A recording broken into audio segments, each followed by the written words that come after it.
Time being 6 p.m. and this being the Plymouth Select Board, I will call to order at this time the Tuesday, June 3rd, 2025 meeting of the Plymouth Select Board. Please join the board in the Pledge of Allegiance. Pledge allegiance to the flag of the United States of America and to the republic for which it stands, one nation, under God, indivisible, with liberty and justice for all. Thank you. That brings us to the preamble. This meeting of the Plymouth Select Board is taking place in a hybrid format. Members of the board are joining us here in person. Members of the presentation group or members of the public may be joining us virtually over the Zoom webinar platform.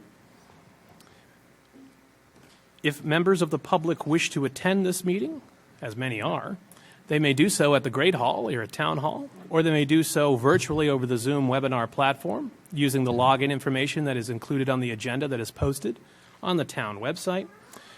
Members of the public may also observe the meeting on Comcast Channel 9 or Verizon Channel 47. Members of the public are also reminded that pursuant to Massachusetts general law, any person may make a video or audio recording of an open session of a meeting of the Select Board after notifying the chair, subject to reasonable requirements of the chair, so as not to interfere with the conduct of the meeting. At the beginning of the meeting, the chair shall inform other attendees of any recordings. Presently, we are aware of a recording being made by the local scene for the Zoom and the cable broadcast. All right. So that brings us into our agenda. That first thing on our agenda is a fire department badge pinning ceremony. We are joined by several folks in regards to this. We are joined by Chief Foley. We are joined by Nicole Manfredi as well from the state delegation, and of course Kelly McElrath. But without further ado, Chief Foley. Good evening, and thank you for having us again this evening. This is always a great event for us where we get to recognize some of our own. In particular, these folks are new to us, and it's my honor and privilege to be here tonight to recognize 9 of our newest members of the Plymouth Fire Department. I also think it's important for us to thank the citizens of Plymouth, Town Meeting, the Select Board, Town Administration for their continued support of the Fire Department. It's because of the support of this town that we're able to be as effective as we are in our mission to save lives, protect property, and to create a positive impact on our community. Each of these members are filling open, vacant positions, and the timing couldn't be any better with the summer coming upon us. Over the last several months, these firefighters have logged many hundreds of hours of intense training in both our in-house 6-week recruit program and the 10-week Massachusetts Firefighting Academy. And I'm happy to report that all 9 are now fully certified Massachusetts firefighters and ready to wear the badge of the Plymouth Fire Department. It is with all this intense training, the strain on families has been real. I know that each of these firefighters are extremely thankful for the love and support of their families and friends. You know, you could say that, you know, it was only training and they were only away from their homes for a certain period of time, but it really is a taste of what it takes to be a family or a loved one of a firefighter with the challenges that are faced day in and day out, both physically and mentally on these people. So we are truly thankful for all of you for your love and support. Thank you.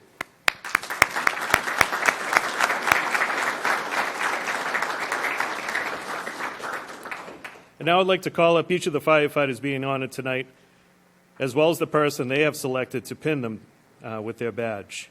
After I call them up, they'll be sworn in as a group by our town clerk, Kelly McElrath.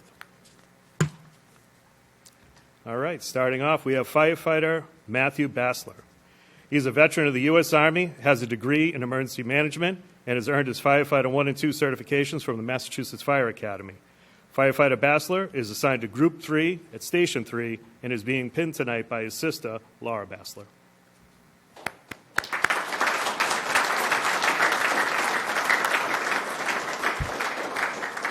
Firefighter Joshua Batris is a veteran of the U.S. Army and is working on his fire science degree at Massasoit Community College. He is an EMT and has earned his Firefighter 1 and 2 certifications from the Massachusetts Fire Academy. Firefighter Batris is assigned to Group 2, Station 1, and is being pinned by his wife, Sarah, and would like to recognize her for her support throughout his rewarding journey.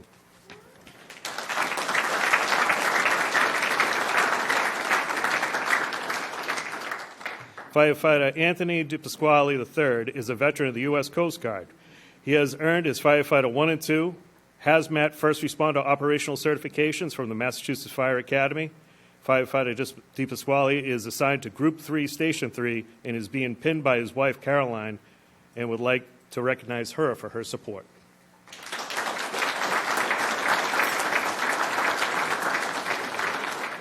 Firefighter Kevin Disher is a graduate of Plymouth South High School and a veteran of the U.S. Army. He has earned his Firefighter 1 and 2 certifications from the Mass Fire Academy.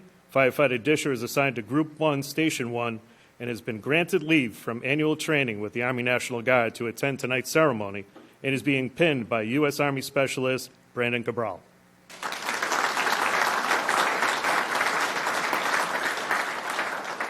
Firefighter Gregory Lopalo is a graduate of Plymouth South High School, a veteran of the U.S. Navy, and a former member of the Plymouth Police Department.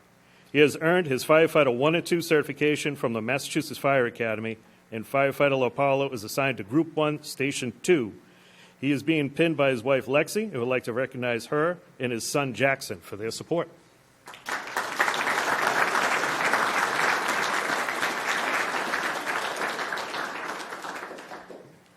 We might have to start filling in down this end. Firefighter Jonathan License is a veteran of the U.S. Army. He has earned his Firefighter 1 and 2 Hazmat First Responder from the Massachusetts Fire Academy, and Firefighter License is assigned to Group 1, Station 2, and is being pinned by his fiancée, Emily Sarunian, and would like to recognize her and his mother, Kristen License, and his family for their support.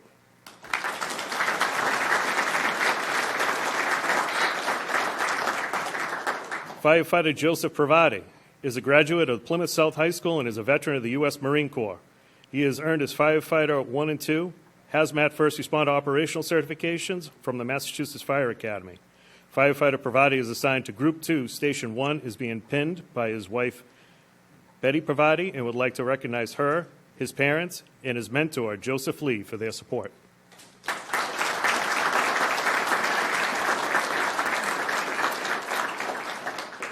Firefighter Andrew Smith is a veteran of the U.S. Marine Corps. He has earned his Firefighter 1 and 2 certifications from the Massachusetts Firefighting Academy, and Firefighter Smith is assigned to Group 4, Station 1, and is being pinned tonight by his wife, Andrea, and would like to recognize her and his son, Chase, for their support.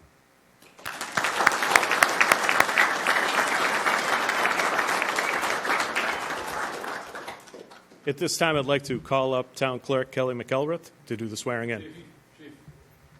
Oh, jeepers. You know something? Gareth, how could I forget you? I just read the paper. Firefighter Gareth Brown is a veteran of the U.S. Air Force. He has been waiting a long time to be here. He is finally here. He has a degree in fire science. He is an EMT and has earned his Firefighter 1 and 2 Hazmat First Responder certifications from the Massachusetts Firefighting Academy.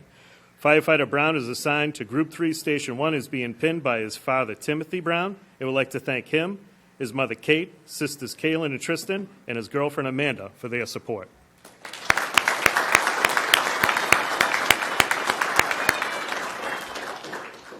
Thankfully, I have some people behind me always watching out, making sure I don't screw up too bad. All right, thank you. Thank you, Chief. Congratulations. If all the firefighters could raise their right hand, and I'm going to have you repeat after me. I am going to have you state your name. When I say that, please state your name and not state your name. I state your name. Do solemnly swear and affirm that I will faithfully and impartially discharge and perform all the duties incumbent upon me as a firefighter of the Fire Department for the town of Plymouth, according to the best of my abilities and understanding, agreeably to the rules and regulations of the Constitution and the laws of the Commonwealth, so help me God. I promise to impart to my profession standards of quality and integrity, so that the conduct of the affairs of the department shall be above reproach and merit public confidence in the Plymouth Fire Department. Congratulations.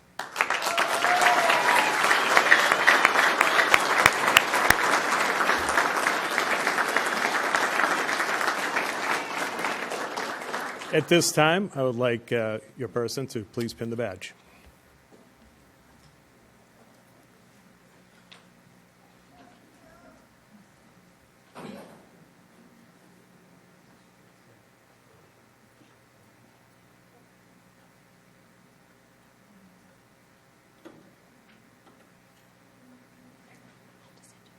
Thank you so much.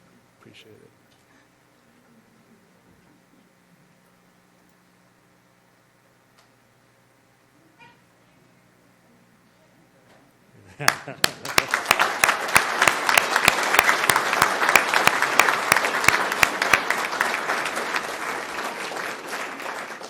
Now I'd like to introduce Nicole Manfredi from to Representative Badge's office to read the citation.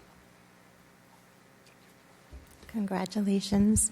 Both Rep. Badger and Rep. Lanato were intending on being here. They're currently stuck in traffic in Weymouth, so I work for Rep. Badger, so I'm the default. I actually have citations from Senator Fernandez as well. The House of Representatives citation reads, "Be it hereby known to all that the Massachusetts House of Representatives offers its sincerest congratulations in recognition of graduation from the Massachusetts Firefighter Academy Career Recruit Firefighter Training Program, class number 329. The entire membership extends its very best wishes and expresses the hope for future good fortune and continued success in all endeavors." Signed, State Representative Kathy Lenatra and State Representative Michelle Badger. The date is not today's date, and that is because I'm so efficient that I created these when I learned that you were all graduating, so the date looks a little funny, but congratulations. Would you like...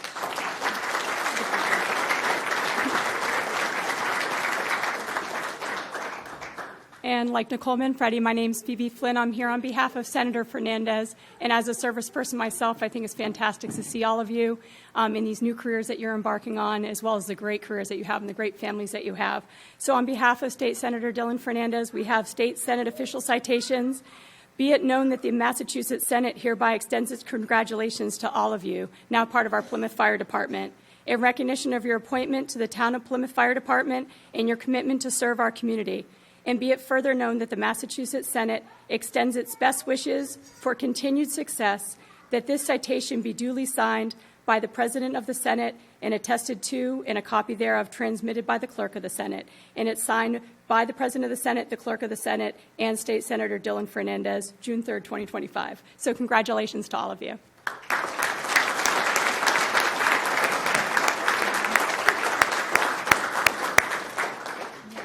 And that concludes our ceremony for tonight. Mr. Chairman, if we could just have a short recess so that we could clear out, maybe take a few pictures, I'd appreciate it. Yes. On behalf of the board, welcome to the department, and we hope thank you and your families for your service and your sacrifice. We hope you have long and safe careers, and we will take a 5-minute recess. Thank you.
Okay.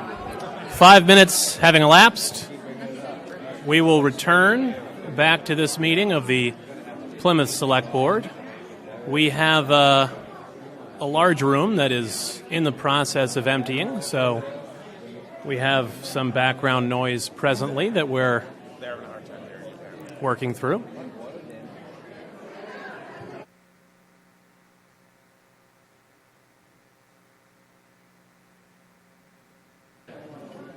Well,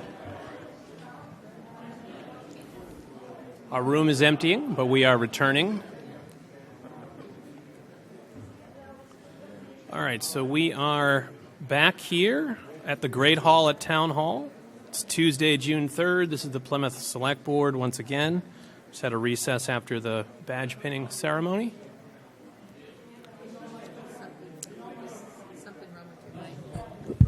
Testing. You just can't hear this one? Yeah, I think it's the noise in the back. We're having some minor audio issues, but we're dealing with them. All right. So, now we are back in session. The room has largely emptied, and we will go to our next item on our agenda. That is a public hearing. So, in accordance with Chapter 138 of the Massachusetts General Laws, as amended, notice is hereby given that a public hearing will be held at the Plymouth Town Hall, 26 Court Street, on Tuesday, June 3rd, 2025, at 6 p.m. to consider the application for a change of category from a wine and malt package store to an all-alcohol package store. This license is a result of Chapter 269 of the Acts of 2024, and it is located in Precinct 17 for a new Camp Corp doing business as The Store at Sandy Pond, 832 Bourne Road, Paresh Patel, manager. Description of the premises is as follows: 1 floor, 5 total rooms, 4,800 square feet, 1 entrance, 3 exits. Anyone wishing to be heard on this matter should plan to attend this meeting. I will now declare the public hearing open, and I would start by asking if we have anyone here to speak on behalf of the applicant, but I have a sneaking suspicion that we do. Yes. So I will turn it over. Yeah. Thank you, Mr. Chair. My name is Matthew Porter. I'm the attorney, one of the principals of New Camp Corp. Along with me is Paresh Patel. They're the 2 principals of New Camp Corp as well, which does business as The Store at Sandy Pond. So before the board, this is a change of category, essentially from a beer and wine license, which we've held for the last 3 years since they took over the store, and changing the category to an all-alcohol. As I'm sure the board is aware, the town went through the home rule petition process over the last year or so, which has granted the town of Plymouth 2 additional liquor licenses. Over the course of the last 3 years through ownership, we've had several requests from our customer base to try to carry additional products. Primarily, the high noons and that whole market has exploded, all of which, are vodka-based, which we cannot carry at all. And so I think these guys just over the last few months have just put a petition up, and we've had over 300, signatures from local people, just looking for those additional products. So, we feel that there's a public need in the area. The next closest store to us within the town of Plymouth is a 15-minute drive. And I think, originally this store was designed to be, a store for the campground, but what has happened in the expansion of that area and all the new developments and neighborhoods coming in, we've ended up really being a store for that whole area. And what we're looking to do here is just give another ancillary product, allow, the customers and the residents of the town in that area to have a one-stop shop, so that they're not coming and picking up a sandwich and, a six-pack of beer and then having to drive, another 15 minutes to another store to get another product. So there's no major anticipated change to the store whatsoever. Convenience store items, the deli, all of that will still exist. It's more so just adding an additional product for the folks in that area. So with that, I can certainly answer any questions the board may have, and Mr. Patel and Mr. Patel can as well. Okay. Do we have any questions from members of the board for the applicant or the representative of the applicant? All right. We have no questions, but we thank you for being here, and we appreciate it. Do we have anyone here to speak in support of the application? Mr. Lydon? Steve Lydon, Precinct 17. I live right down the road from the campground, and it's very convenient. I've always found the people there to be very courteous, and as far as I know, there hasn't been any trouble or license violations, and I know they do check IDs, so I would recommend it. I think it's a great place, and we do need something down there. Thank you. Thank you. Anyone else here to speak in support of the applicant? Anyone online, Jade? Okay. Anyone here to speak in opposition to the application? No? Anyone online? No. All right. Any questions for Mr. Lydon by members of the board? Seeing none, we'll declare the hearing closed. Turn it over to the board for the wish of the board. Mr. Chairman, I'll make a motion that we approve the change of category from a wine and malt package store to an all-alcohol package store for New Camp Corp. Doing business as the store at Sandy Pond. All right. Mr. Golden has moved. Do we have a second? Second. Ms. Iaquinto has seconded. Any discussion from members of the board? If no one else does, I will point out that this is something that was passed through town meeting not long ago. Myself and former select board member Charlie Bletzer, who's in the audience, and it was Charlie's really idea to bring this forward to service some customers down in an area of town that was not being served at that time, or at least not at the level. Obviously, you're changing it from one level to another level. So it's good to see that initiative initiated by Mr. Bletzer is seeing fruition at this time. We appreciate all the effort. All right. Any other discussion? All right. Hearing and seeing none, we have a motion. I will call for the vote. Mr. Golden. Yes. Ms. Iaquinto. Yes. Mr. Cohan. Yes. Mr. Quintal. Yes. And myself, yes. It is unanimous. Congratulations. Thank you very much. Appreciate your time. Thank you. Thank you, Board. That brings us into licenses. We have a few listed licenses. Wish of the board in regards to the listed licenses. Mr. Chairman, if my colleagues don't have any questions or want to pull out any specific licenses, I would make a motion that we approve the one-day wine and malt licenses, as well as the listed outdoor amplified music licenses as a group. Okay, it has been moved. Do I have a second? Second.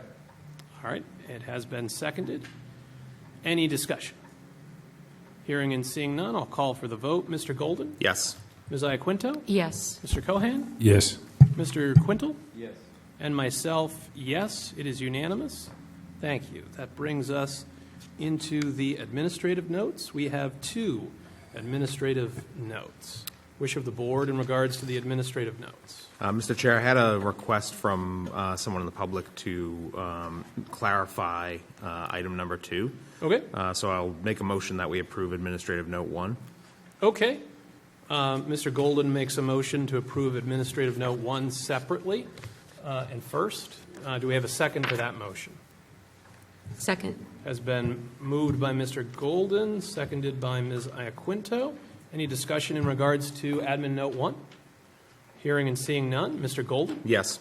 Ms. Iaquinto? Yes. Mr. Cohan? Yes. Mr. Quintal? Yes. And myself, yes. It is unanimous in regards to Admin Note 1. That brings us to Administrative Note 2. Mr. Golden? Thank you, Mr. Chair.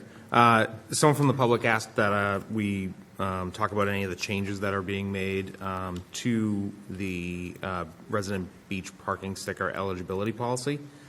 The only changes I can see it is that Section 4, which had been titled Questions and read, "Please direct questions to the town manager's office," has been changed to be titled Other, and now reads, "Issues pertaining to the eligibility may be reviewed by the town manager for final determination." Is that correct, Mr. Town Manager? That is correct, yes. Excellent. Okay. Do we have a motion in regards to Admin Note 1 if there's no questions? Okay, if you have a question, sure. Yeah, I just had a question because when I read that, I was wondering if people do have questions, where would they go? So, So through the chair, so typically what happens when an individual is seeking a beach sticker, they go to the treasurer collector's office to receive that sticker. In some instances, the treasurer collector's office has to review that individual for eligibility. There could be various reasons for that review. And then what we have found as of late that sometimes those individuals don't fall into the criteria listed in the policy. And so instead of trying to identify each and every one of those circumstances, we thought it's best that those singular circumstances that come forward get referenced, get reviewed by the town manager's office. No, it makes sense to me that the questions wouldn't come directly to you, but I'm just wondering if we need to specify where people would go, because we've just taken that directive. Well, it starts with the treasurer collector's office, and the treasurer collector's office, if they can't make that determination, they would then send that individual to the town manager's office for review. Okay, so it's clear to So it people starts with where the they- treasurer collectors, and then they make the determination to move it to the next step Okay, if they I just find it wanted necessary. to make sure that it was clear. Yep. Okay, thank you. Okay. Any other questions? If there's no questions, do I have a motion in regards to admin note 2? Motion to approve? Mr. Golden has moved. Do I have a second? Second? Ms. Iaquinto has seconded. Any discussion? Hearing and seeing none. Mr. Golden? Yeah. Yes.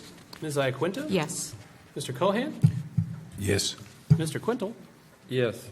And myself, yes. It is unanimous. We have approved administrative note 2. That brings us into our next section of the agenda, our agenda proper, which is brief tonight but meaningful.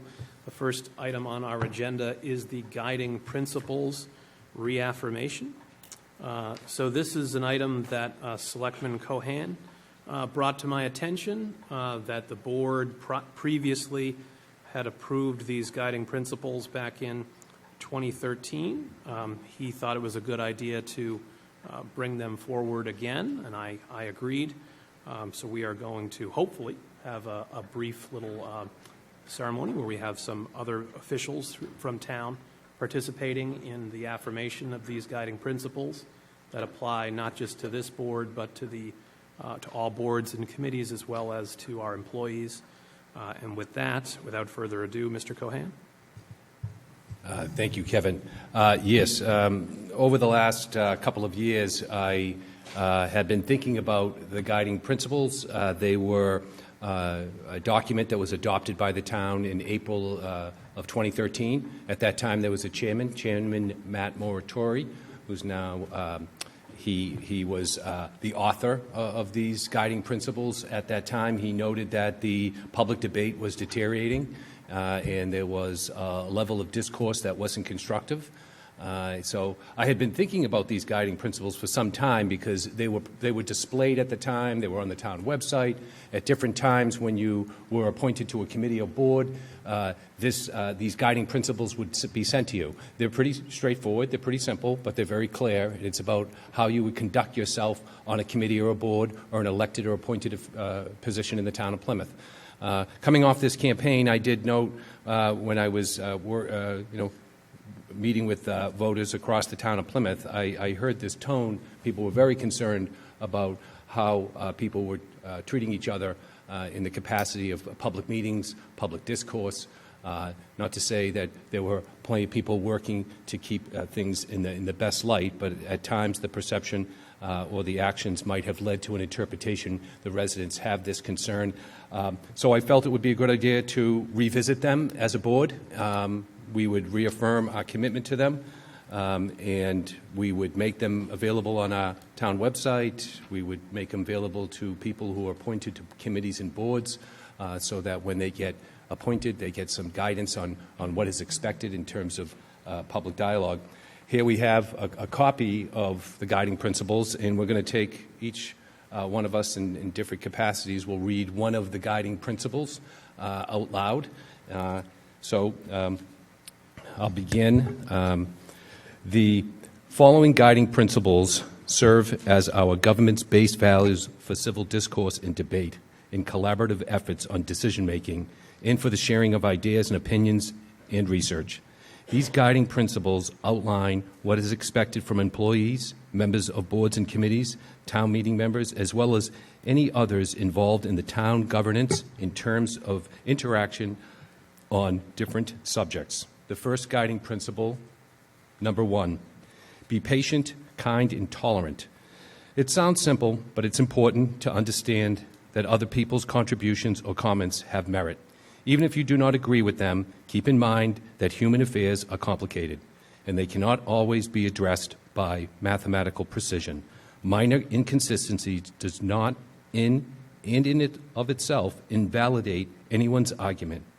While no one's an expert on every one to agree, try to keep always your comments kind and polite in words and tone, as you want others to be kind and polite to you. Thank you. Thank you, Mr. Cohan. We are joined by Town Moderator Steve Trifoletti for our next guiding principle. Thank you, Mr. Chair, and I'd like to take this opportunity to commend the Select Board for reaffirming the guiding principles. And since they also provide an outline for what we expect for town meeting members, I'd like to let the board know that today I spoke with the current chair, Matthew Tavares, and this will be on their agenda for next week so that they can also adopt it and reaffirm it. Excuse me. Number 2, show respect in attitude, tone, and approach. We must all embrace differences and treat each other with dignity. Remaining respectful of each other includes being on time and prepared for the meeting, even if that means doing outreach ahead of the meeting to understand the issue at hand.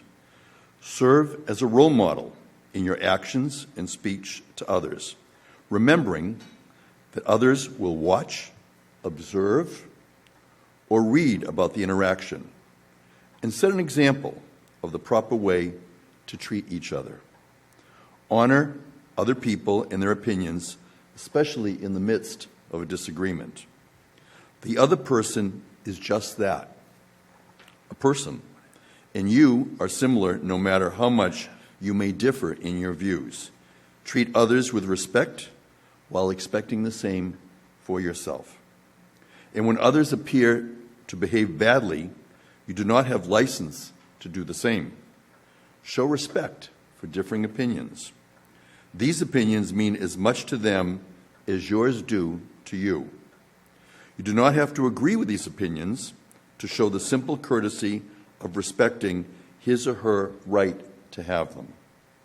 In doing so, you treat people with differing views the way you wish to be treated, and there's no place in civil discourse for disparaging talk.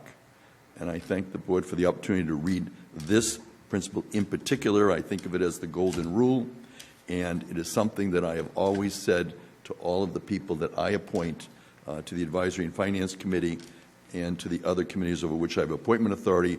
And I would also just like to state that I've added that to my appointment letters and also to the acceptance of appointments for people that I'm appointing at this time. Thank you.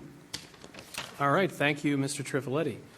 We were going to have guiding principle number 3 read by the chair of the Advisory and Finance Committee, but unfortunately he could not make it tonight unexpectedly. So I will ask, instead of him, our town manager, Derek Brindisi, to take the microphone.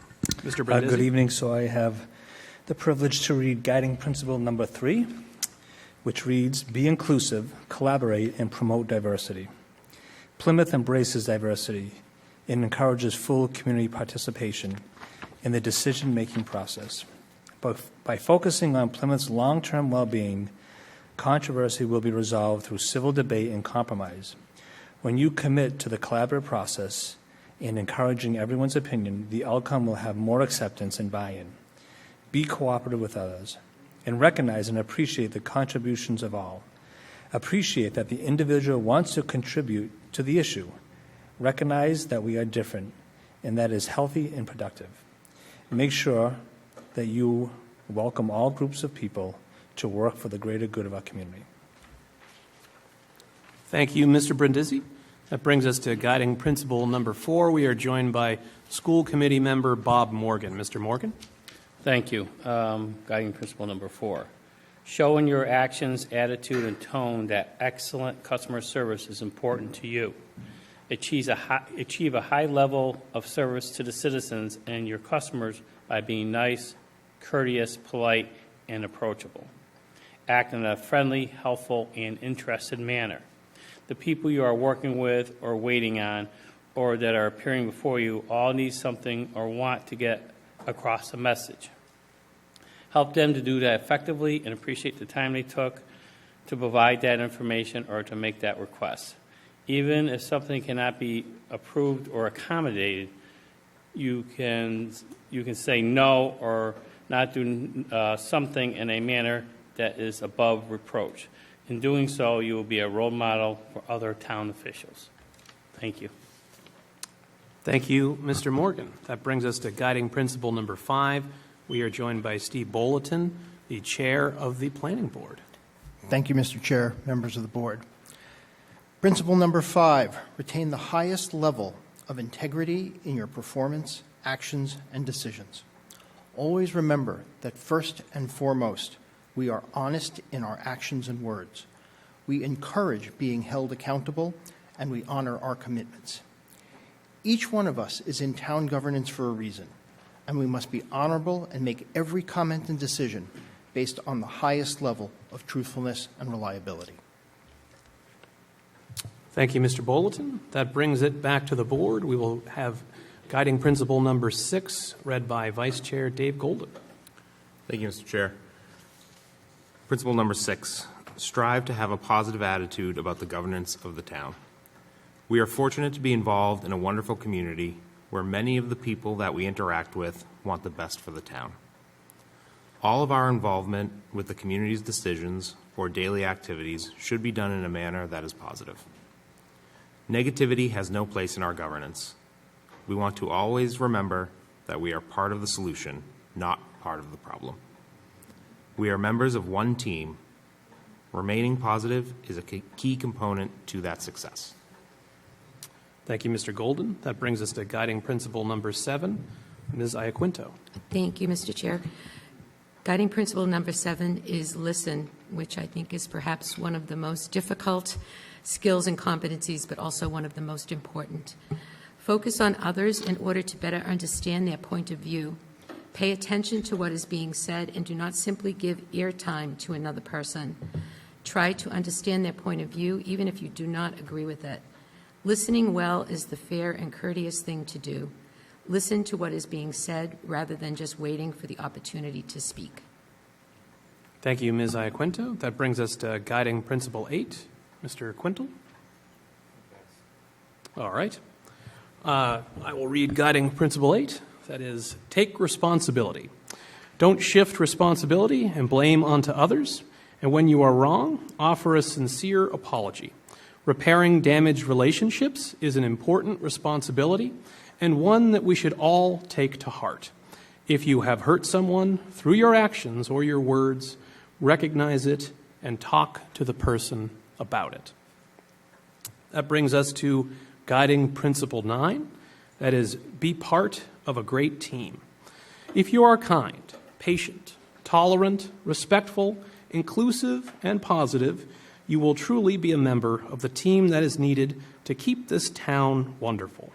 Make your daily goal to be a member of the team and look for opportunities to agree. Support the final decision, even if you did not agree with it or vote for it. Remember, you are a member of a group and should promote unity once a decision has been made. Overall, these guiding principles are here to remind all of us that our opinions matter. However, they need to be shared in a suitable manner. Opinions that attack the intelligence, integrity, or commitment of those who espouse different views violate the spirit of the guiding principles. Civil discourse's purpose is as simple as its name. These guiding principles, once adopted by the Select Board, shall apply to all board and committee members and employees of the town. Thank you all for participating. Do I have a motion in regards to the guiding principles? Mr. Cohan, would you care to move? Yes, I'd make a motion that we reaffirm by vote the adoption of April 2nd, 2013 to June 3rd, 2025. And I will second the reaffirmation of the guiding principles. Any discussion? Hearing and seeing none. Mr. Golden, how do you vote? Yes. Ms. Iaquinto? Yes. Mr. Cohan? Yes. Mr. Quintal? Yes.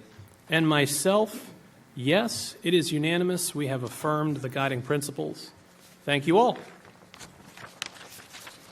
That brings us into our next agenda item, that being the periodic inspections of multifamily buildings, informational presentation.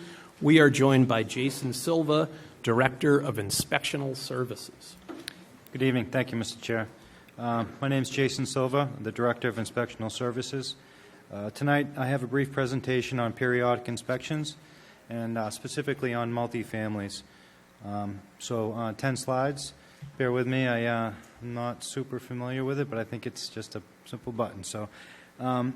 Just briefly, inspectional services. At Plymouth Inspectional Services Department, we're dedicated to ensuring the safety, health, and well-being of our community through diligent inspections, enforcement, and education. We strive to maintain the highest standards of integrity and professionalism in our work, fostering a culture of transparency and accountability. Again, this is about periodic inspections, one function that we do both ourselves with the fire department. So 4 key aspects to our department. First is safety first. We prioritize the safety of our residents, businesses, and visitors by upholding and enforcing building codes, zoning regulations, and safety standards. Secondly, we have community engagement. We actively engage our community, providing accessible information, resources, and support to promote compliance and understanding of our regulations. Third, we have excellence in service, and we're committed to delivering efficient, courteous, and responsive services, continuously improving our process to better serve the needs of Plymouth. And fourth, innovation and adaptability. We embrace the innovative solutions and adapt to the evolving needs of our community, ensuring that our practices are modern, effective, and forward-thinking.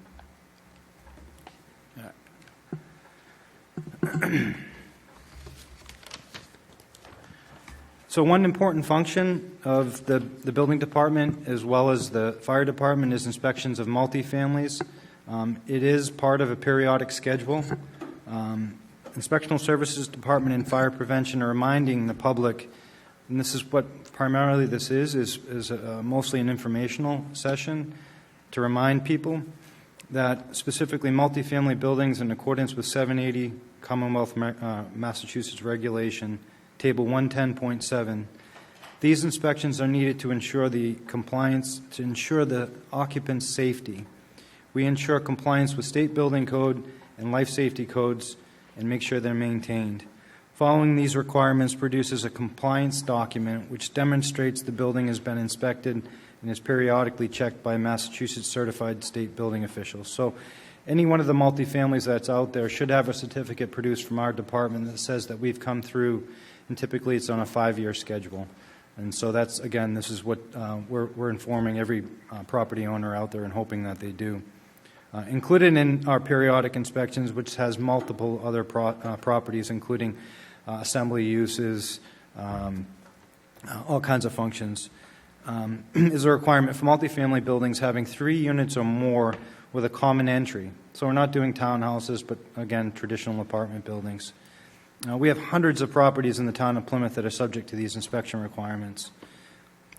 One of the functions that is involved is clearly a fee, and we find that landlords and people are concerned about fees. And one of the things I wanted to propose to you, the board tonight, which does require a vote, is that for the first 6 months from July forward to the end of the year, we propose that we waive the fee on multifamily applications that are new to our department to incentivize property owners to come to us, resolve their buildings if there are lack of inspections, get these certificates out there, and hopefully get compliance in these buildings.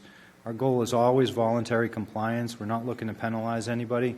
And so that's, in my opinion, an effort to show that our department is looking to try and provide safety and not criticism of people out there in the community. So that's one item that we can circle back on. But it is one of the things I wanted you to kind of opine on tonight. Okay, so this is the charts that are kind of uninteresting, but it shows the regulations that we use. It is the 110.7, and you can see that it does require periodic inspections. The chart has a series of uses that are associated with it, and highlighted in the yellow is the residential uses, the multifamily uses. And if you can see on the right side of the slide, there's some language that speaks to the fact that every property owner that owns one of these buildings is obliged to call us and schedule these inspections. We're not obliged to chase people down, nor do we look to automatically seek enforcement. We're looking for people to call us, have their buildings inspected, make sure they're safe, and then provide a certificate on the wall so all the residents can know that. And again, this is the regulation that exists. This is where the authority comes from. And this is the regulation that calls out these owners of these buildings to contact us. So some of the items that we're looking at when we do come through these buildings, again, in the common areas, we're not asking, nor do we care to go inside people's units, just to check the common spaces. Some of the things we look at are proper egress pathways, free and clear of debris, passage hardware and door locks, no deadbolts or key locks that would stop somebody from exiting the building in an emergency, properly marked exits, exit lights, stairwells, hallways, fire detection, mechanical systems, building maintenance, laundry rooms, things like that, decks, fire escapes, and clearly building exteriors. To the right side of the screen, it does show that we use OpenGov as our computer-based system, and any one of these individuals could log on to our system, apply for these permits, or in this case, the certificate of inspection. Again, with the board's positive vote, the first 6 months, the fees would be waived. Those are the fees there. And again, those are some of the similar items, some of the items that we're looking at. Again, fire escapes, there's some specific code references, stairways, handrails. You can see on the right side slide, on the top side, there's panic hardware on the right door. That panic hardware should automatically open the door. There should also be, on the left side, you can see a strobe light, red device. That device should be functioning, not in disrepair, as well as other items in there like smoke detectors, handrails, and things like that. On the bottom right side, you can see decks, porches. There is, at times in multifamilies, accidents on decks and porches. So those exit lights are, again, everyone sees them. Nobody really thinks to test them. That's what we're asking all these property owners to do. Go through their properties, push these buttons, check the lights. We come through and do that inspection and give them that certificate, understanding that all that works. Pull station, you can see to the left, that's a pull station typically located near exit doors in a lot of buildings, so we make sure those are functioning. The right side is obviously a sprinkler head. In that sprinkler, there's a red link on the bottom of the sprinkler head. That link is designed to pop in the event of a high heat scenario, so we're making sure that no one's painted over those, that the fusible links are still in place, and the appropriate links are actually there. And last slide, these are the references that we use. You can see there's some NFPA code, which is primarily used by the fire department, and the state building code, which is primarily used by us as building officials. So that's really the gist of my presentation. I wanted to bring it out to the public and make sure. And you might be asking why, and to give you an overtone, these regulations have been in the code book for a long, long time. 362 communities, I think, are in Massachusetts, and I think none of them ever did periodic inspections on multifamilies. So it's just coming up to speed in building departments throughout the state of Massachusetts. I'd like to think that we have a desire to be ahead of the curve and provide as much public safety as we can for these individuals. And so I'd say that we're probably the first of maybe a dozen communities that are emphasizing this, and that's where we're at. So, and again, I wouldn't ask for a vote from the board to allow for the first 6 months, or from July 1st to the end of the year, July to the end of the year, to allow for fees to be waived for only new applications. If you have any questions. All right. Thank you, Mr. Silva. Do I have any questions from members of the board? Ms. Iaquinto? Hi, thank you very much for presenting this information. I was just curious, what kind of outreach are we doing to the landlords or the owners of these properties to make sure that they're aware of this and that they take advantage? Yeah, that's a great question. So in part of this planning for all this, it certainly doesn't end at just this presentation. So my thoughts are to take, we have a list produced from the previous assessor and Dunn, and I think we can kind of fine-tune that list of all them, or at least a good portion of the multifamilies throughout the community. So I hope to mail this direct presentation, the 10 slides, directly to them, showing them where the links are that they can go on our website, indicating that if it's, again, voted on, that they have the opportunity to come in the first 6 months and save themselves a few bucks, and then also attest to their tenants that they actually have a safety certificate from us. So mailing out stuff right away. Thank you. Thank you. Mr. Golden? Thank you, Mr. Chair. Jay, thanks for the presentation. Has anyone done the financial analysis to see what the impact of waiving the fees during the first 6 months of the fiscal year would be? Well, our department is essentially staffed by salaried staff. Mm-hmm. And so we would be effectively increasing workload on existing staff without any additional demand.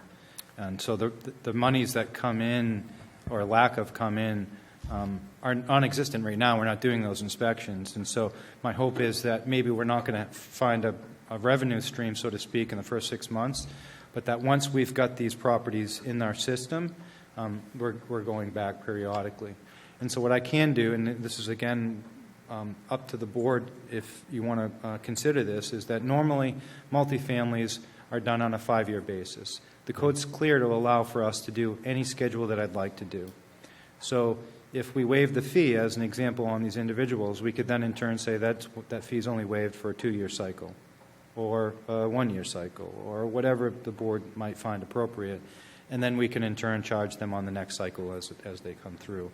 Again, understanding that I'm likely to stick with a 5-year schedule unless we go to a property and we find that it's problematic, and then I'm likely to say, let's go back every 2 years. So that's the kind of flexibility. I want to try and get these people to put their information on the table, and then, again, focus on the safety, and not focus on the revenues, at least now. Okay. Any other questions? Mr. Cohan? Thank you very much for the presentation, and thank you for taking the initiative to kind of build around your department in these regulations, some incentivization to get them in sooner rather than later, because safety is important in some of these dwellings. Is there there are other forms of inspection that take place during maybe construction permitting, or maybe when the properties are conveying? There's also those moments in time. Those fees would still be intact, wouldn't they? Or how would that work? This is, again, just if you looked at the $50 and $5 a unit, and it's a one-shot thing every 5 years. Okay. And so our construction permitting, our annual inspections, any other aspect of the fees are not waived. It's just one. It's just one kind of. It's an incentive, really, is what it is, to get people to show up and say, well, I can save myself maybe $150, $200 by showing up. My place is safe. I'll run out and get the batteries, and I'll test the lights myself to go save myself the money. And then I'm hoping that tenants will become aware of it and ask their landlords to participate as well. Thank you very much. I do prefer that we give you as much flexibility as possible to incentivize people to come forward, so you can begin this process. So defer to the department head's thought process around 5 years. Is that what you're right now thinking at? I'm sorry? You were thinking about different years, in 1 year, 2 year, 5 years. Could you re-elaborate on that? You were talking about it a moment ago. So the building code says that no less than 5 years they're to be inspected. And as I indicated, in Massachusetts, no building departments had for any standard, even the 5 years, right? They'd build the building, they'd walk away, they'd sign the occupancy and never come back. So the code says 5 years, but it also says that we, as the building commissioner, can decide on if there's a cause for a more frequent schedule. And I think the research that I did is the communities that have stepped up and are really starting to do these are using the 5-year schedule. However, I think it's very fair to say that if you fail this inspection this year, that leaving it for the next 5 years might not be good practice to find another failure in 5 years and 5 years. So if we have properties that seem to be problematic, it's likely that we're going to make a determination to come back in 2 years or even less, depending on how bad it is. Because, again, the focus is on the safety of the individuals that live in the building, not on the 5 years, on the 2 years, on the 1 year. It's trying to make sure that at the end of the day, the buildings are compliant, safe, and within reason, right? We're not going to harass anybody over, something relatively minor, or a sticky door or something like that. That's not the intent. The intent is to stick to the public spaces, to make sure that those emergency lights, the exit signs, the safety devices that exist in the buildings are all functioning. Right. So you prefer that flexibility? Yes, I do. Okay. Yeah, Very I think good. it's important. Thank you. Okay. Mr. Quinton? Jason, am I understanding this correctly? It's 2 sets of fees. One, it looks like going to your department, and one going to fire. That's correct, Fire yes. inspection? Yep. Okay, what will this money be used for? And what are your projections it's going to bring in? At least for your department, I know the chief said. Yeah. We estimate that there's around, I know it sounds like a lot, but 400 units. I'm not writing it down. Yeah, but I mean, so I really haven't even done any assessment. I'm really just trying to take it piecemeal, hoping, because it's such a new program, that I get people to show up, and that of the 400 or so, that I get maybe 200 of them voluntarily showing up, and then I can start to go, okay, well, maybe I can get 300, maybe I can get more. But again, $150 plus $5 a unit. We have some very large apartment buildings. Mm-hmm. We're doing some of those, like Oasis, who's fairly new. But the fees are pretty high, so thousands of dollars, tens of thousands of dollars when we're fully operational. That would be revenue turning back. I think building official-wise, we have the staffing, and the revenue could certainly come in and go to the general funding, but that the fire department, I don't want to speak for Chief Foley, but that the additional workload of inspecting a couple hundred or more multifamilies could need additional fire inspection staff. So their revenue could be directly associated with some staffing needs. I don't think ours is necessarily specifically that now. I'm not seeing that because we're not doing that many. I mean, I think it's a good idea. I just would like to see education and prevention, if you know what I'm saying, whether it's in elementary schools or junior highs, and just general education. Now, what happens when somebody, like say a tenant, calls in, my landlord, the smoke alarm hasn't been working for a month or something, it's hanging out of the ceiling. What would happen like it is now, and what will happen with these? Will it provoke something so that you'll... Yeah, this is definitely a sensitive issue with a lot of people, that we're really concerned that we don't want to be telling anyone they need to leave their units. That's as far from the emphasis of our process as we want to get to.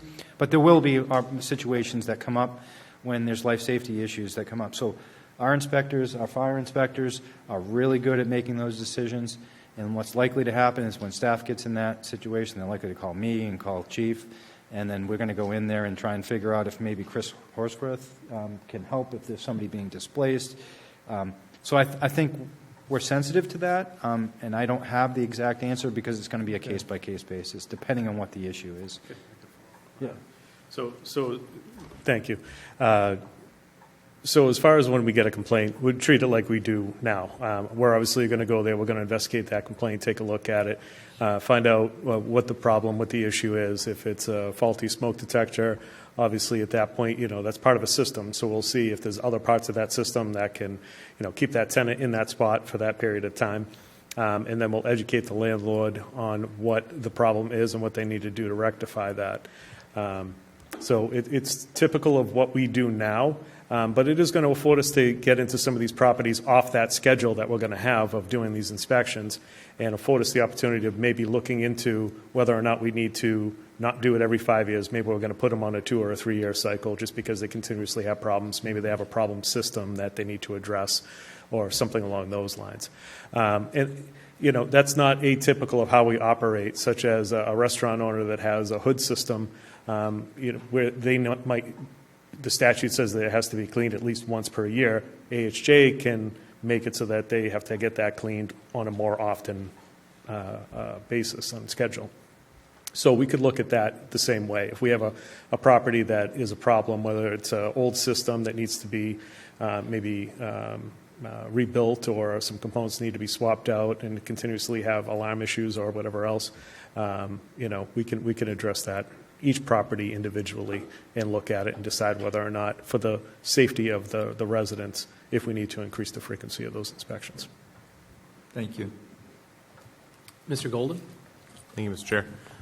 Chief, Mr. Silva speculated that you might need additional staff. Could you speak to that?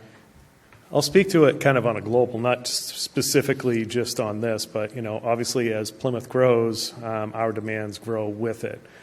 So with this, this is something that I've been looking to do for several years, to get into multifamily inspections. But of course, it's always a little bit daunting. We really do need the support of inspectional services.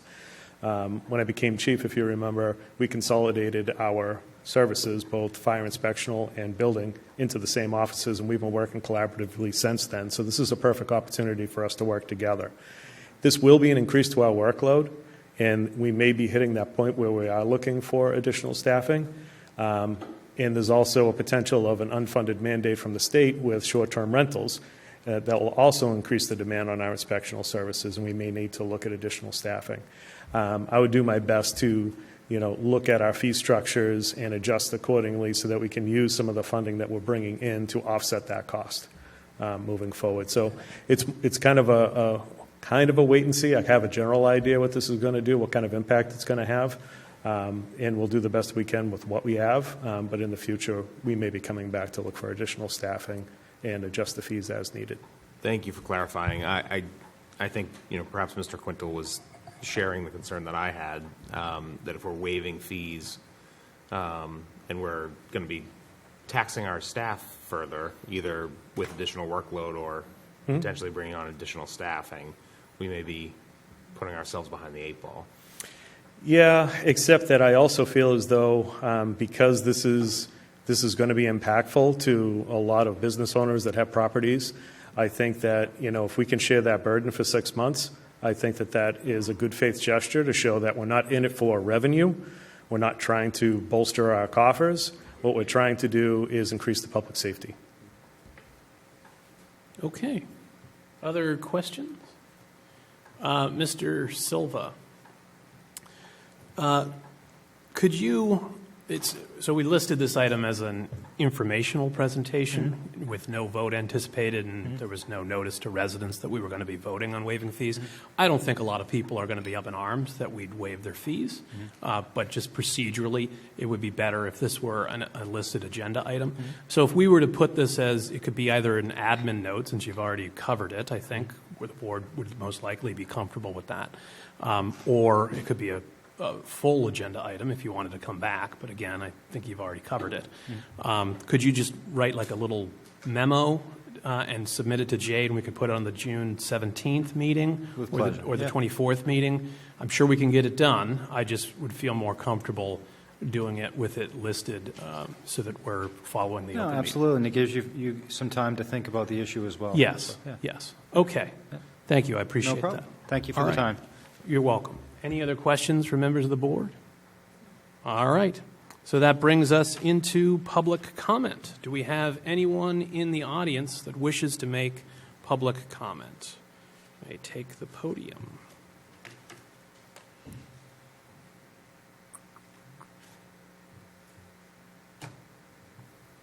Yeah. Hi.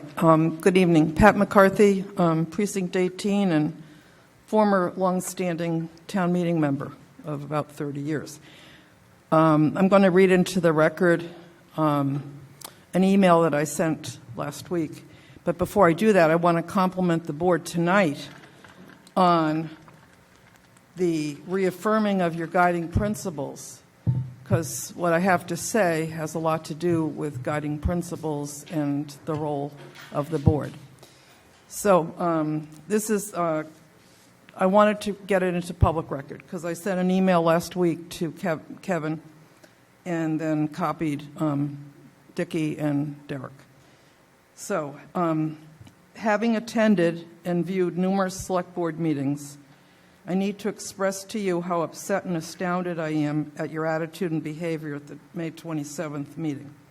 Your new business plan of meetings, quote, on the road, unquote, should not have been a mandate by you, but offered as an item for discussion.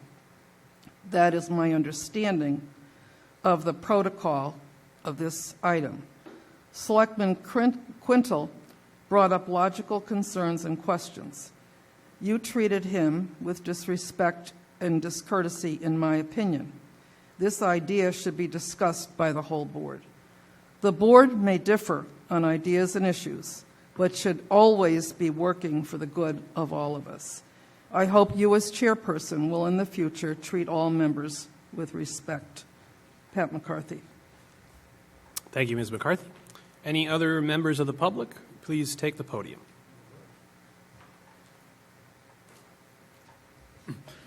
Rich Cirque, town meeting member, precinct 2. I want to build on what Ms. McCarthy just said. And I have a comment as well as a suggestion to make. First, the comment.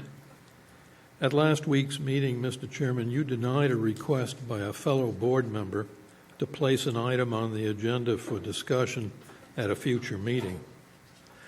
I can't remember any board or committee meeting at which the chair denied such a request. The Massachusetts Municipal Meeting Association recommends as follows, and I quote, "A good chair will make the effort to ensure that the other board members are given an adequate opportunity to be heard. Being chair of the board does not mean forfeiting the right to express an opinion. The chair must be careful, however, not to dominate the meeting," close quote. I think that your denial last week was not a good look for you, especially coming as it did at the first full meeting presided at by you as chair. And now the suggestion. Before the close of tonight's meeting, as in every meeting, time is set aside for old business and new business. My suggestion is that under old business tonight, you ask the board members for their views on this matter, and in the future that you accede to any similar agenda item request, unless you determine in your reasonable discretion that the request is being made for purely political reasons. If you do this, last week's issue will be behind you without having given up any of your prerogatives as chair. Thank you, Mr. Cirque. Any other members of the public in the room that wish to speak? Mr. Malaguti. Thank you, Mr. Chair. When you get old, you need notes. A little bit of an admonition, if you will, not to belabor any points. Some of you may know, some may not. I spent 22 years on this board. I served with 23 different selectmen. Some I liked a lot. Some I didn't like quite so much, but I worked with them. And there were 3 that I downright just did not like, but I still worked with them. Because I learned from each and every one of them, even the ones I didn't like. And I voted with them many times if I thought they were right. One of them said to me, "I thought we were at odds." I said, "We were until you came up with a good point, and I voted with you." Now, I realize this is only your 3rd meeting, and I realize that you're still getting to know each other, whatever. But you are a 5-member team, and some of my thunder has been stolen by your guiding principles, which I firmly believe is a good move. I'm concerned with what I see, and I'm concerned with what I sense. I sense tension. It was obvious in the first 2 meetings. I see factions. get by that, work together, as we did. I don't see teamwork. I hope as time goes on, I will see that. And, as has been brought up, if a member brings up the need for a docket item, we should do that. It's the duty of the older members to mentor the newer members. I had some really good mentors back in 1981 when I first came on the board. Some of you weren't even born in 81.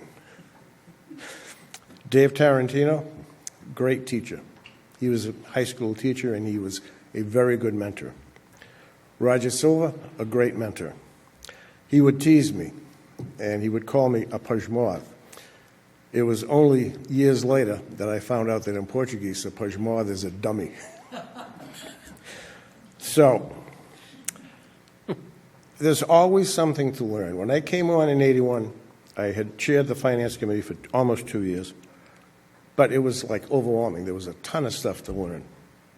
I left in 1990, and after an 8-year hiatus, I came back on in 1998, and I had to learn things all over again because now we went from executive secretary to town manager.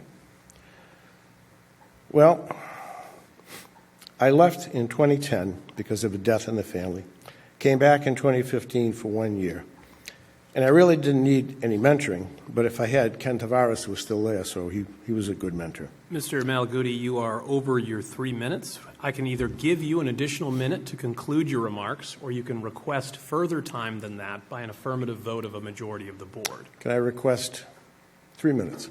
I won't use them all, but I'll request it. 3 additional minutes. All right. Do I have a motion to grant Mr. Malaguti 3 additional minutes? I do. Mr. Cohan Yeah. has moved. Second.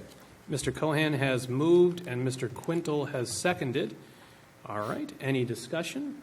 Hearing and seeing none. Mr. Golden, how do you vote? Yes. Ms. Iaquinto? Yes. Mr. Cohan? Yes. Mr. Quintal? Yes. And myself, yes, you have 3 additional minutes. Thank you. You're welcome. Thank you, board members. So, area differences. You newer people learn from the older members. Don't fear the old guard. We've been through a lot, and probably just about anything that you're going to encounter, we probably already have. Work as a team. Your constituents deserve it. Now, I also mentioned, I should mention, that in addition, in those 22 years, I served with 2 executive secretaries and 6 town managers. And most were good. 2 town managers were not, but they went by the wayside. So I just want to say one thing. You have a good town manager here. Work with him and support him. And I thank you for listening. Thank you, Mr. Malaguti. You could have actually completed that when there was only 47 seconds, just for future reference. Any other members of the public in attendance? Yes, Mr. Everett Malaguti.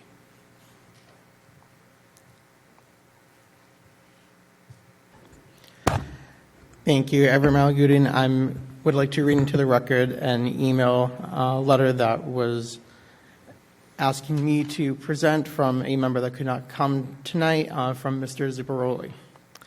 So the letter states, Dear members of the Select Board, I would like to address the idea that has been floated around by the chairman of the board, Mr. Chianti, to move the Select Board meetings around to various parts of town.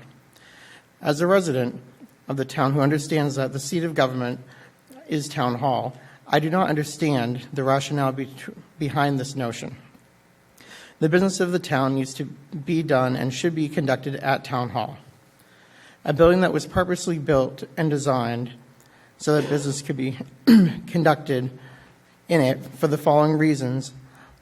Moving the meeting with the executive branch of the government makes the necessary decisions makes no sense. First, the great room and the 1820 courthouse. Sorry, I hate reading electronically. Already have the necessary technological infrastructure needed to televise these meetings. Sorry, I'm trying to get the right font. Who will absorb the costs? Where is the money coming from? After 2 years of tight budget negotiations, I find it to be a fool's errand to spend money where it does not need to be spent. The Select Board wishes to have listening sessions around town, where residents can ask questions, have their concerns heard, and enter into dialogue with leadership. Fine. Hold the town hall style meeting on a night other than a scheduled Select Board meeting. Second, the federal government conducts the business in Washington, D.C. at the Capitol building. It does not move from state to state so that people can see government in action.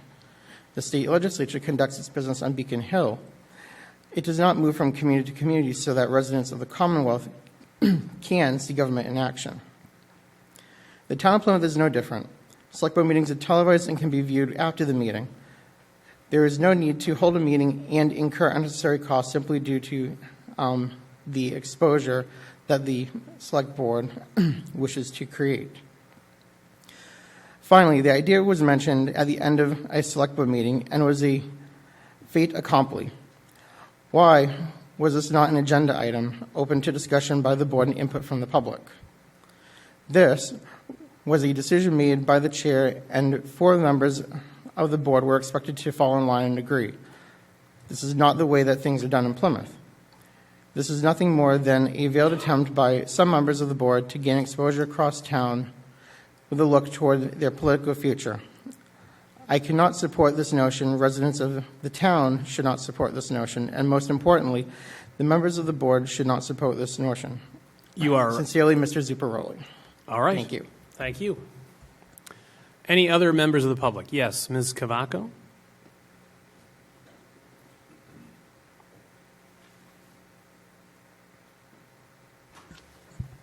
Thank you, Mr. Canty, and the rest of the Select Board. You might want to make the motion now, because I'm going to be more than 3 minutes. Well, we'll see how you do with your first 3. Okay. So, and I know that you and I have had this conversation about the traveling meetings. One of the concerns that people have, because I've received a lot of calls, is whether it's going to be recorded or it's going to be live. And I am under the impression that that is something that you guys will be addressing this week. I actually suggest that you postpone this June 10th meeting and you actually put on the agenda what Mr. Quintal asked for last week. I think that, as Mr. Malaguti has said, I don't ever remember a time where a board member asked to have something on the docket and that was refused. There was many things when I was chair that I had to put on the docket. I learned from all the people that were elder to me, you know, Mr. Malaguti, Mr. Tavares, Mr. Quintal, but it is really when you turn down one of your board members, as trivially as you may think it is just a huge disrespect, a huge motion of disrespect. And I don't think, after listening to you read that particular part of the guiding principles, that that is something that we want to do. So one of the things I will ask as I continue on my little yellow paper with notes is that you do make that a docket item, because residents have a lot of questions, and I think they're reaching out to you folks to answer those questions. And I know that they're reaching out to Mr. Quintal. They've reached out to me. I think they forgot that I'm not on the board anymore. So the next thing that I have is the trip to Shishigahama. The last year that I left office, one of the things that the board wanted to do was to make this more easy for children to attend. Now, I understand that the school committee is very vetted in this. I understand the visitor services, I don't know what it's called anymore, visitor services board, has people that will go. But honestly, listening to the people that are going, it just doesn't feel right. It's $3,000 for a student to go on this. We shouldn't just be making this a junket for employees to go. And I nothing against anybody that wants to go, nothing against you asking people to go, but you know what? I don't think there's anyone on the board right now that has to worry about paycheck to paycheck. And I do know I do know that those children probably can't go because their families can't afford $3,000. You have now exceeded your 3 minutes.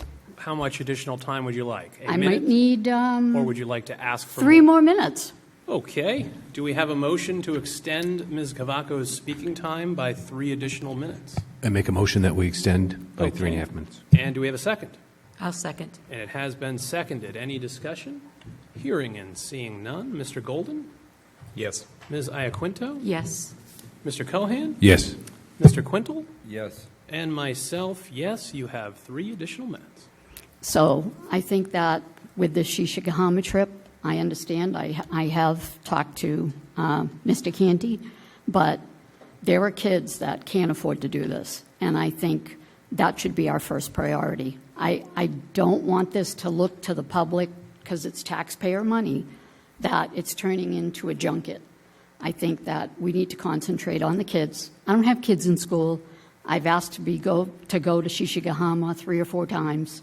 I never went. I didn't have the money to go. I do understand that Mr. Quintel always pays his own way to go when he went. So I think if it's on the town coffers, unless someone is paying their own way, that money should be brought back to the children to reduce their cost. And I'm hoping that you would do that. One of the other things that I have is, I know I spoke here probably 6 weeks ago about the residential tax exemption, and I spoke to David about it. I do understand that the rates aren't set until December, but I believe that I haven't heard anything. So I don't know if the assessor's office is doing that. And for Deb and Bill, I can send you, or have Silvio send you the packet. Many communities have adopted it, and basically what it is that people that have like a second home here will be charged more than people that have just a single-family home in their main residency. So I know I've gotten some feedback about it. I'm really not concerned about people that have second homes.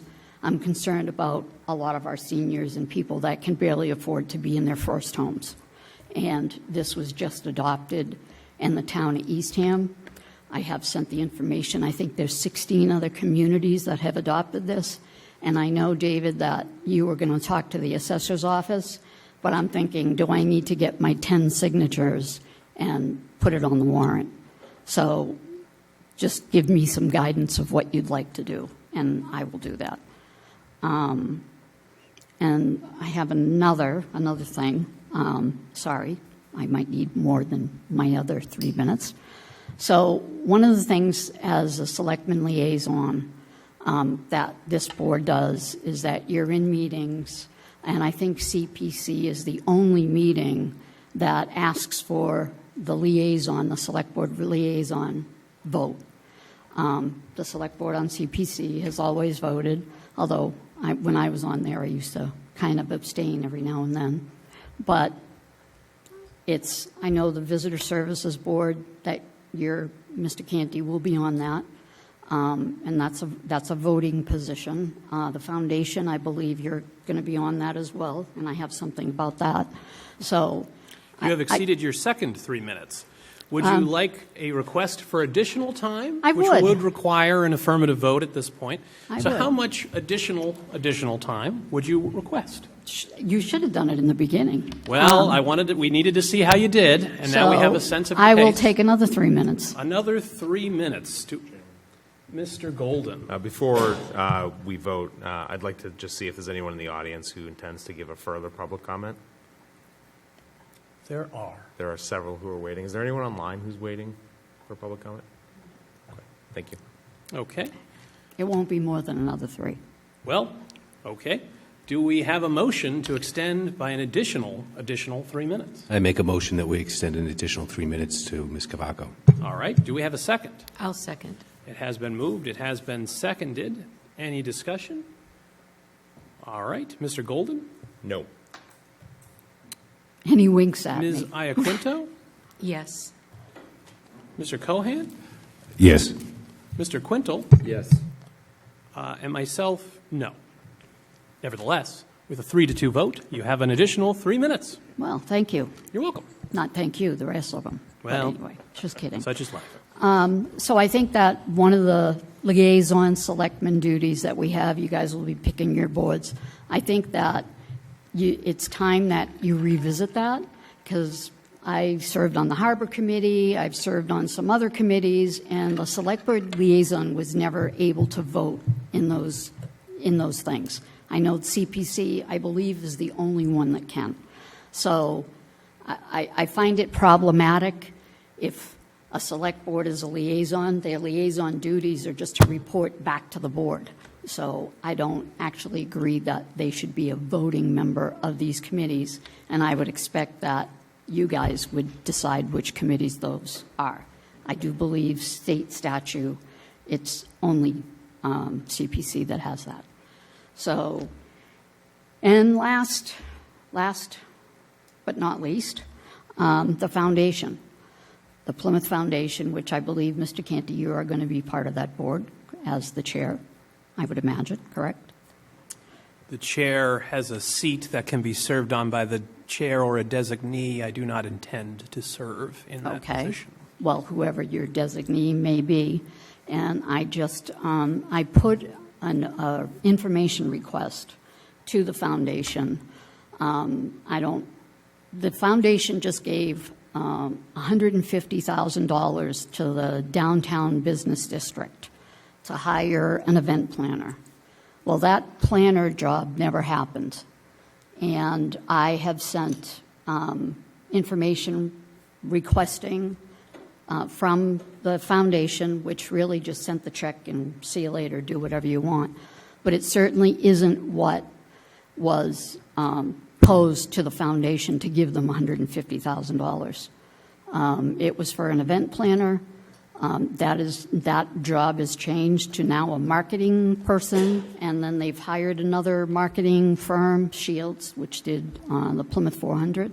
So I'm not sure where to go from here, but I would like answers, and I can send the board the questions that I had, because we gave we give the foundation money, taxpayer money.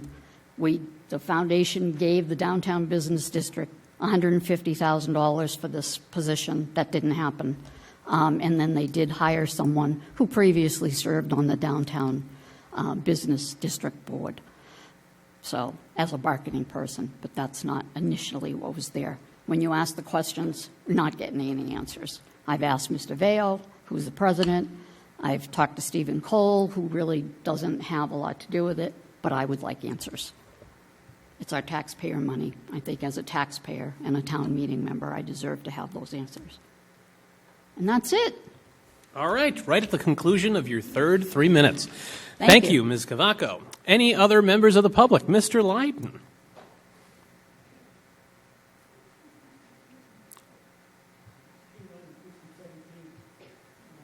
I don't think your mic is on.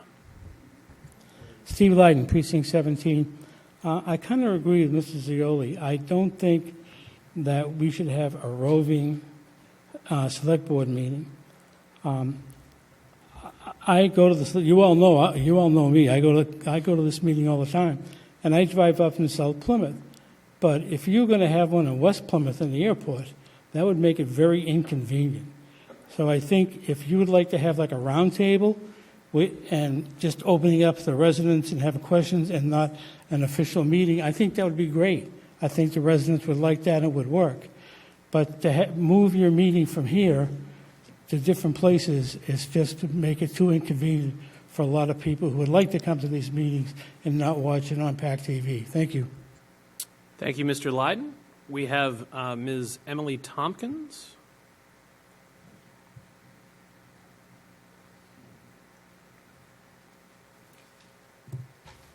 Thank you. Emily Tompkins, Precinct 14.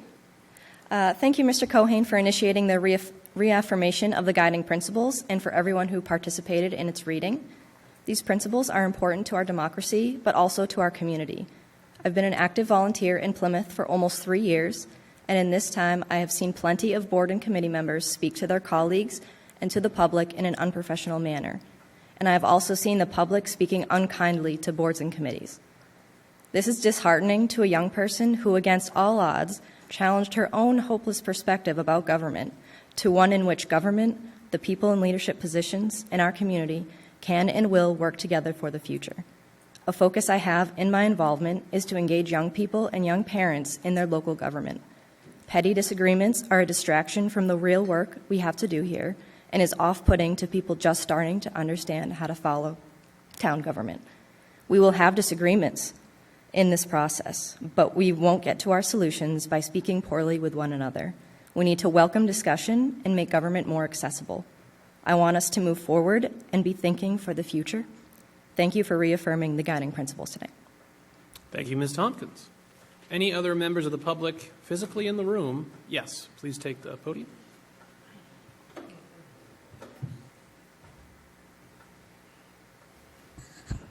Thank you and greetings. Last week, you left me baffled, and I don't like being left baffled. I know you don't answer questions at public comment, so I'm not expecting an answer. But I'm wondering what the rationale behind not putting it on the docket or having a board vote was. Maybe there's some rationale that I just can't figure out. Thank you for your time. You're welcome. Anyone else in the room? Oh, yes, please. Mr. Bletzer, okay. Charlie Bletzer, West Plymouth resident, longtime Whitehorse Beach summer resident. I just want to speak about the raising of the full sail, which was a very special project that we worked together and we got it done. And it was raised on Monday. I was down there, and I just want to give kudos to David Gould, our environmental director, under his guidance and with the DPW, the expertise of the DPW. I saw flawless work. Wallison running that machine was like a surgeon, and David actually said he's like a surgeon in there, and he was. I took pictures, and I just want to tell you, the neighbors down there, a lot of people come out, a lot of people stopped. They were taking pictures. As a matter of fact, I had my Full Sail shirt on, and I had the independent photographer. I said, would you get a picture of me? And I said, I know Mark Potty is not going to print it, but at least take the picture and give it to him. So, but it was a very proud moment, I think, for the town. You know, we heard about government, people, you know, disappointed. The government was at work, and we saw it was our DPW workers, our people that did that. It was the most professional job I've ever seen. And the neighbors were commenting about the courtesy, how polite and courteous the employees were to them. We had police officers there as well as DPW folks there. As a matter of fact, one of the neighbors had a barbecue for them and was serving them hot dogs and hamburgers, and I thought it was pretty neat. So I just have to give them credit, and I can't wait to see what we're going to do in the fall with that landing there and with the parking lots. I'm excited to see that come to fruition. So thank you. Thank you, Mr. Bletzer. You're up.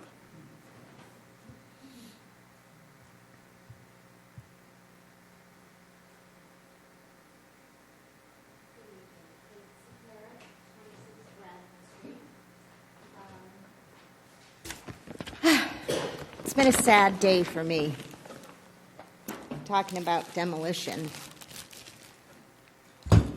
This is all that's left of the old foundry building. It says Hedge Brick Company on it, Plymouth, Massachusetts. The last historic building on our waterfront. Some of you helped with efforts to preserve it. Many of you supported the Bradford Area Commission, which I am a part of, to try to save a portion of the building. And now all we can ask as neighbors who've lost a part of it, our neighborhood, is that you hold them accountable. They, the marina, accountable in this process, accountable to the respect shown to neighbors that they have promised, and hold them accountable for the design and the final outcome of this project. Let's try to preserve before all is lost, and all that's remaining is what can fit on a bookshelf. Well, that's where this will be now. So it's a sad day. I woke up at 6:30 a.m. to the demolition crew, the thing clawing away at the building. So this was a sad day, sort of an end of an era for the neighborhood. But help us out and make sure that they follow through on what they've said. Thank you. Thank you. Any other members physically in the room? Any members joining us virtually? Okay, so that concludes public comment. That brings us to the town manager's report. Mr. Brindisi. Great. Thank you very much. So since there's been a little bit of talk this evening about the select board meeting next week, which will take place at Cedarville, we have assembled an advanced team, we're calling it. It's being led by Casey Kennedy, who is the town's communication coordinator, who has assembled a group of folks from IT, from the local scene, from the DPW, and when appropriate, the school department, to go to these locations to make sure that everything is ready to go and everything is capable of offering a seamless select board meeting. So her team will be at Cedarville Fire Station on Thursday to make sure that everything is ready for next Tuesday's meeting. I just want to remind folks that this coming Thursday at the Cedarville Dog Park, there will be the official ribbon cutting ceremony. That'll take place at 3 to 4 p.m. Parking will be limited, so we're going to work on that. Folks that want to attend, we're going to try to, there's only 7 parking spots at the dog park, so we're going to try to get folks to park over at the animal control facility as well. As pointed out by Mr. Bledsoe, the full sale is officially down. And again, congratulations to the DPW and the Department of Energy and Environment for making that happen yesterday. Next Tuesday morning at 10 a.m., the Department of Health and Human Services will be holding their second annual Arise conference. So as you all know, the Arise effort is a program that's been put together by the department, where last year they issued 5 grant awards of $50,000 apiece to many of our local providers to focus on reducing fatal and non-fatal overdoses. So the second annual conference will take place next Tuesday at the Mayflower, where we will be giving out 2 new awards in this round of mini grants. The theme of the Arise conference is courage, commitment, and community. So hoping to see folks there next week. I just want to let the board know that there are 8 new police recruits that will be graduating from the police academy next week. Once they graduate, they will be put on the field training program. That's a 90-day training program. And because we talked so much about this in trying to get a civil service and what it takes to get officers fully trained, these 8 officers, we started vetting them last September. So again, it'll take approximately 12 months to get this group of police officers fully trained so that they can contribute to the department. Speaking of the department, the police department originally had been accredited, received their accreditation back in 2016. 3 years later, they were reaccredited, and starting next week, they're going for their second reaccreditation. Those folks that aren't aware of what accreditation standards really mean, it's a very labor-intensive process. For our department to be an accredited police department in Massachusetts means a lot. It means that they uphold the highest standards in law enforcement. Having gone through accreditation when I was in the city of Worcester, I know what it takes and the time commitment and the work that goes into that. So we will wish them well on their reaccreditation starting next week in hopes that they get their second reaccreditation in months to come. I'm going to bring up a GIS update. I know Mr. Golden had asked this question not too long ago about our GIS data layers. And so we've been trying to get our data layers up and running for the past 6 months, and we've run into a number of different obstacles. But we received notice today that MassGIS is now working collaboratively with the town so that we can go ahead and get those GIS layers uploaded. The last time this was completed was back in 2022. This is extremely important for many of the grants that we receive, especially many of the fire grants that we receive. We must have up-to-date and current GIS layers. So hopefully we can have that completed in the next few months. We have a new program called Audio Eye. It's on the website. This is a new initiative by the IT department led by Joe Young. This Audio Eye, it's ADA compliant. It allows folks with disabilities to go on our website and be able to search our website and provide them the services that they need so that they could, so that we can communicate the information that we have on the website. So there's a number of new functions on the website that, again, all ADA compliant. So congratulations to Mr. Young for being able to get that completed for the town. Just an update, the Project Review Committee from Mass DOT last week approved the Hedges Pond Road and State Road intersection. So now that we have the Hedges Pond Road intersection approved and the Herring Pond Road intersection approved, we're going to go ahead and we're going to move forward. We're going to engage GPI. They're the engineering firm who will design those two intersections. So we're projecting it could be approximately $1.6 million in design costs alone.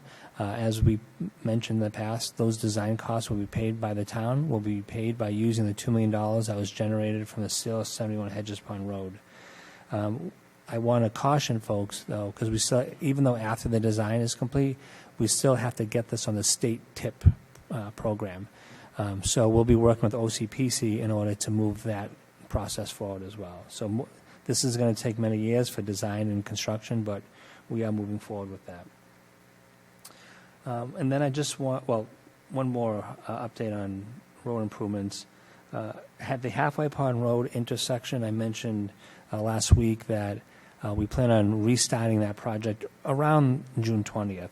However, I want folks to be aware, and we'll post this on our website, that prior to that taking place, we will be milling and overlaying a section of Halfway Pond Road. So that's separate from the intersection project, but we do know there's a major section of Halfway Pond Road that needs severe repair. So we will have our trucks out there probably in the next week or so to get the mill and overlay complete prior to the start of Halfway Pond Road intersection. So please keep an eye on the website where we post all our road updates.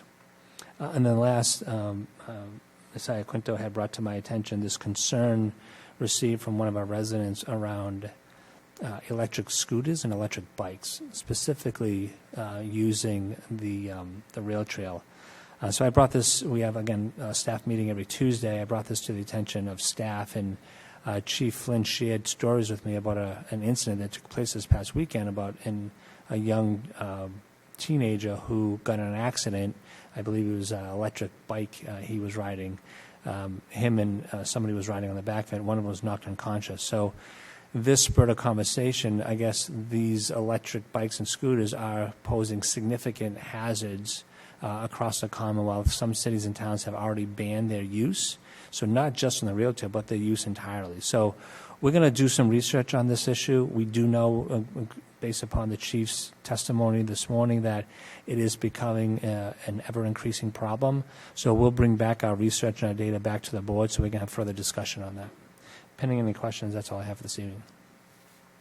Thank you, Mr. Brindisi. Any questions for the town manager from members of the board? All right. Hearing and seeing none, that brings us into select board discussion. We have first new business. Any members of the board have any new business? Mr. Cohan? Yes. There is an interesting topic is the 1857 foundry on our waterfront. Obviously, it was noted this evening that it's being demolished. But there has been some level of preservation. There was a coordinated effort with Safe Harbors to save the cupola in Weathervane, and that has been saved. That has been taken down. It's currently being stored by some volunteers that have been trying to find a home for it. But they have thought about different places after its restoration where would you place the little cupola. I think, as everybody knows, it was kind of a landmark cupola on top of the 1857 foundry there. It was constructed around the late 30s, 1940s as part of Standish. I believe it was Standish. Ford was there, and it was part of that renovation. But it's iconic. It's been saved. There's a group of volunteers working in Plymouth trying to find a new home for it. They had talked about different parks and different locations. At some point, I'd like to open up a dialogue with the group and their ideas and maybe how the town might accommodate taking that cupola and placing it somewhere in a public space. Just something to think about. And the one other thing I wanted to mention is I know that we get our packets on Fridays. I'm new to this, so wondering if in the past I know that other board select had it coming out earlier in the week, Thursday, where there's a full working day that you can get in there after work. So just something to think about. I don't want to put a lot of pressure on staff. I know they have a lot of responsibilities in gathering this material to us, but sometimes they would produce the material earlier in the week and then have an addendum late in the week so that we would have our material as soon as we could. So just a thought.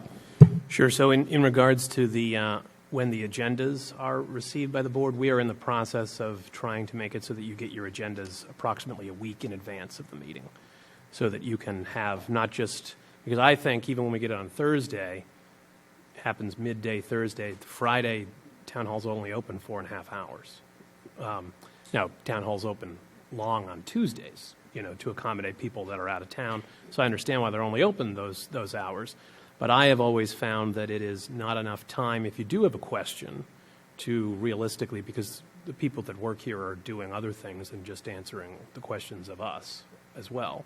I think having more time would allow not only you to ask members of this, employees, department division heads, or other presenters that work here, but you'd also have the time to do things like site visits or things like that if you wanted to do that. That was something when I was on the Advisory and Finance Committee, we would get them approximately that length in advance, and some members would avail themselves of the opportunity to reach out to town hall employees as well as do site visits. And I think it improved the work, and so that's something that we are in the process of transitioning to already. But I appreciate that. Any other new business? Ms. Iaquinto. Yes, thank you, Mr. Chair. I just wanted to make a statement about the ICE detention that happened earlier this week, and first start by commending the town for the compassionate response that all of the departments had, trying to figure out what was going on and who was impacted and what we might be able to do to intervene. I know that this is an issue that divides a lot of people, but I, as a former English as a second language teacher, I taught many immigrant adults and children for many years and have had the privilege of knowing dozens of families. And the immigrants that I know don't deserve that sort of frightening treatment. So I know that was a very unsettling experience for everyone in town. And again, I just wanted to commend the town's response to that and just hope that we can all look at this as a human issue rather than a policy issue. That's all I wanted to say. Thank you, Ms. Iaquinto. Any other new business? If there's no other, I would also like to say, in regards to the ICE situation that happened in North Plymouth last week, I found the situation to be very troubling and personally affecting. I live in North Plymouth. Aspects of it happened right outside the place where I live.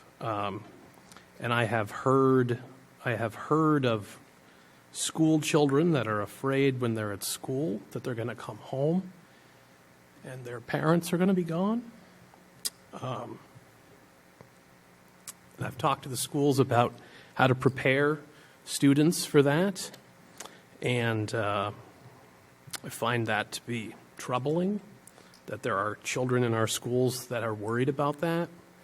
I also, to me, if you live here, you are a resident of this community.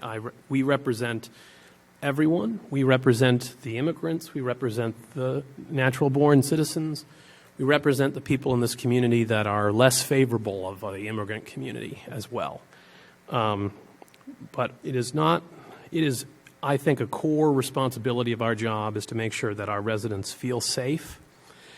And I think That situation with those children is very distressing. I think the fact that we are witnessing a process at the federal level where basic foundational principles like due process is not being respected is very troubling. I would also just like to point out that regardless of how you think about the immigration situation in this country and what your desired, if any, solution to that issue is, the fact that ICE did not communicate with our law enforcement personnel and tell our law enforcement personnel that they were going to be conducting these enforcement actions, I use that term loosely, in this community in unmarked vehicles, wearing the type of attire in many situations, wearing masks, wearing attire that many people could buy at an Army-Navy store, is troubling because our officers would have no way of knowing if they got a call from a neighbor, a resident, that their neighbors were being taken into unmarked vehicles by masked people with guns, that they were responding to a situation where federal law enforcement was conducting their jobs as opposed to criminals. And that creates a dangerous situation for our officers, for these ICE and U.S. Marshals agents, and also for all of the residents of this community. And I would hope that that situation, at a minimum, is something that everyone could find troubling and room for improvement on the federal level. Any other new business? That brings us to letters. Anyone have any letters? That brings us to old business. Anyone have any old business? All right. Do I have a motion to adjourn, having concluded our business? So moved. Has been moved by Mr. Golden. Do I have a second? Second. Second by Ms. Iaquinto. Any objection? Hearing and seeing none. Mr. Golden? Yes. Ms. Iaquinto? Yes. Mr. Cohan? Yes. Mr. Quintal? Yes. And myself, yes. It is unanimous. We are adjourned at 7:56. Thank you all.